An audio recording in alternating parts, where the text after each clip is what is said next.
she employs this ideology critique that is, I think, still powerful for our own age. And so we want to get into this. It's interesting to note that the great witch hysteria, and I use that pointedly, was to come afterwards. This wasn't a medieval thing. This is an early modern phenomenon that we know of in this area with the Salem witch trials. But thousands of women suffered under this. And we want to ask ourselves, right, is it automatically the case that modernity has been a triumphant progress of recognizing the equal dignity of all human beings? I mean, obviously, that's a rhetorical way to put it.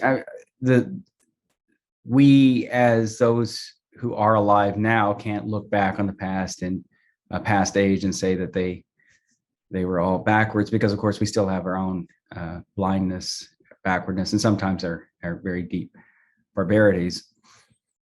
So it is the case that anytime women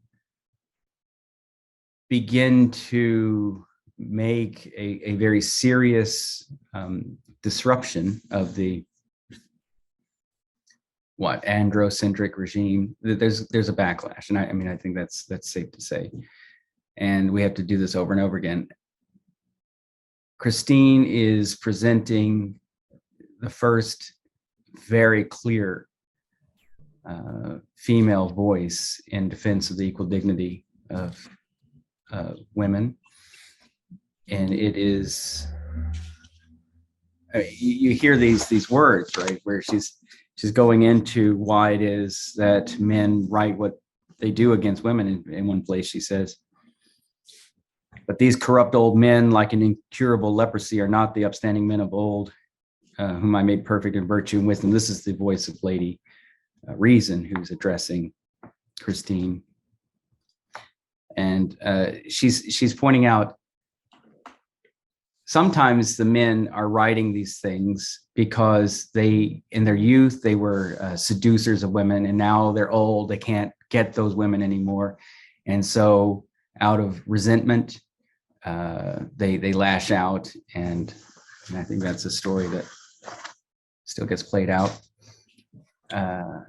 There's that basic oddity of men. You still see it, who consume women and then but talk in the most degrading way about women. It's very, you would think, how does one make sense of that? Well, Christine helps us to understand that, and I think that's very helpful. So the woman question is one that she's putting on the table in the most modern way. And as I noted in the intro video, it's tricky, of course, for us to frame it that way. Who's asking the question, right? There's an analogy to the Jewish question. There's danger when you've got some group that's doesn't have the power put in terms of a question, but we want to take it in the sense that here's something that's worth thinking about. And of course, the status of women is of supreme urgency. One might think, and especially since Christine wasn't really a huge focus of interest a century ago in medieval studies, and has become, of course, much more at the center of things because people are trying to find female voices. And I must admit, I was very happy to be introduced. Really, I hadn't spent much time with her thought, but then to find that she isn't here as a token. She's a very powerful intellect, but a lot of the modern interest in her is to make her into a feminist icon, but she kind of is. On the other hand, there's a tendency, since modern scholars don't tend to be very religious, to not understand or have a feel for her Christianity, which is quite sincere and it's quite present, and that's something to ask. One of her strongest line of arguments has to do with drawing out what I would call the femininity of the gospel. So she's taking on that adage, women are there to speak, cry, and sow, or something like that. And uh, is a way of saying women, they talk too much, and they cry too much, and they're just sitting at home doing this insignificant labor. And she destroys this.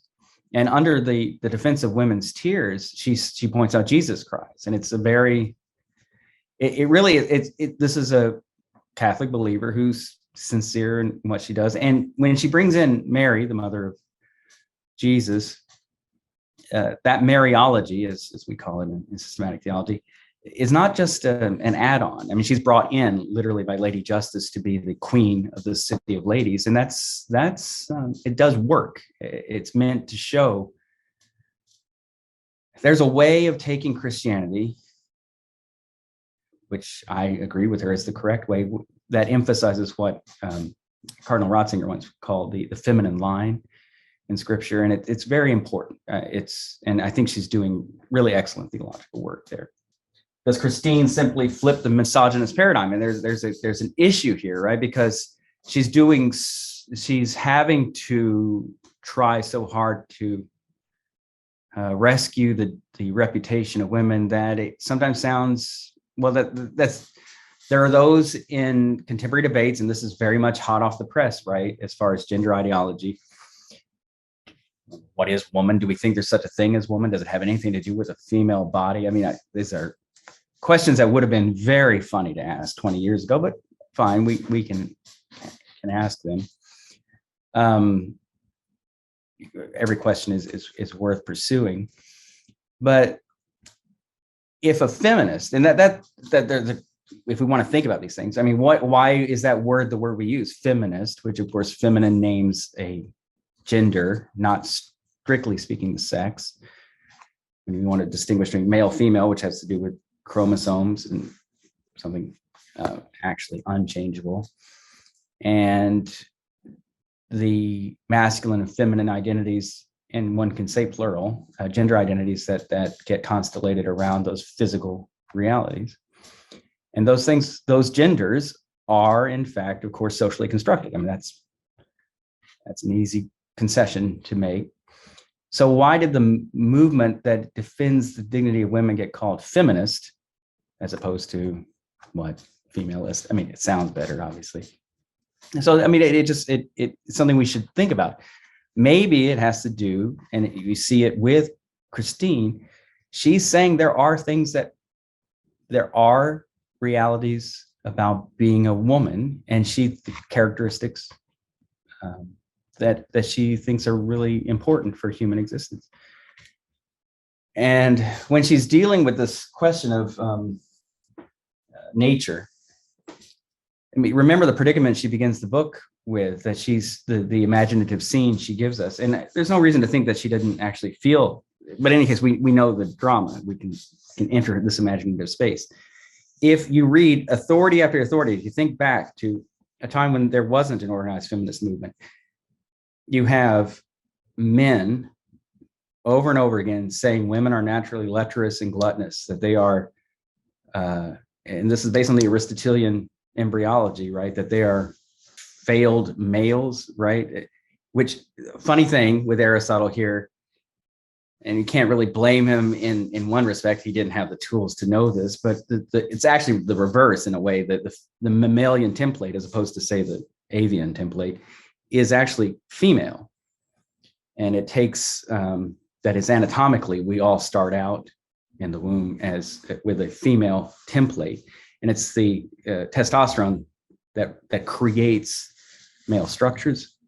So in a way, Aristotle had it exactly backwards here. So that's worth knowing. It's one of those good things about having modern science, to know the facts, as Aristotle would love to have had the tools that we have. He just loved to explore nature. So, okay, well, with nature, that's an important kind of thing to think about as far as the actual anatomical facts. But then the response one could make, well, these men, they're not actually talking about women as such by nature. They're saying after the fall. The response would then be, do you actually think that you expert men, that men do not have similar, at least as grave faults after the fall? I mean, so it's easy to pick apart, but it's so gratifying to read it when Christine does it. It is just very satisfying to hear her arguments. But yeah, at the beginning of the book, she's taking all this in, and it's very interesting. It's not Plato, because Plato has an interesting argument. It has to do with kind of divorcing oneself from the body, but he holds to the equal dignity of the male and female. That's an important tradition. The trick would be to somehow both hold to the kind of the embodiment we've got and still say we're equal. And it's still something I think we're working on. But a lot of others, Ovid, and he's older. Certainly that was an important voice here. And of course, the Aristotelian position, you got lots of men who are just saying, well, women aren't the source of our problems. I mean, which is just so obviously projection, because it's men who are running the show. But I mean, I think of it, those of us who come from the conservative side, it's very deeply disedifying to see men speak about women in a resentful tone, like after Me Too. I mean, even with this Johnny Depp thing and all that, it's like resentment about women. That's not a very conservative thing, because obviously gallantry would have been one of the things that it seems to be a characteristic, hopefully. Now, there'd be reasons why maybe it's turned out this way, but it's just being logical. And that's what Christine is doing. She's letting, what gets her out of that funk where she's letting these voices, these male voices, are saying, and she says, well, these eminent minds couldn't all be wrong. Oh God, why did you make such a flawed creature? And then she has this vision, this Boethian moment where it's Lady Reason, Lady Rectitude, and Lady Justice. They come and visit her. They give her this commission to create this city in speech and thought, this city of ladies.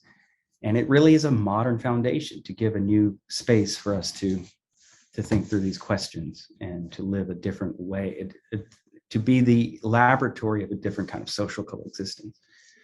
And I think it's still effective in doing that, which is remarkable to think about. Lady Reason she's just doing logic. That's what ideology critique, when it's done well, is just doing, is just think about it. It's just devastating. She goes through these misogynist arguments and she just destroys it. And it's a lot of fun. One other question I didn't get to ask, what role does courtly love play in sexual egalitarianism, right? If one wants to claim, and I think you see that trace here. It's worth just reading the poet that she picks up that causes her crisis, Matteolus, the Matthew of Bologna, is lamenting marriage is the thing that ruins men's lives. So she links marriage at one point, the defense of marriage and the defense of female dignity. And that's interesting. And I think courtly love is very important in that transition. It's still worth thinking about.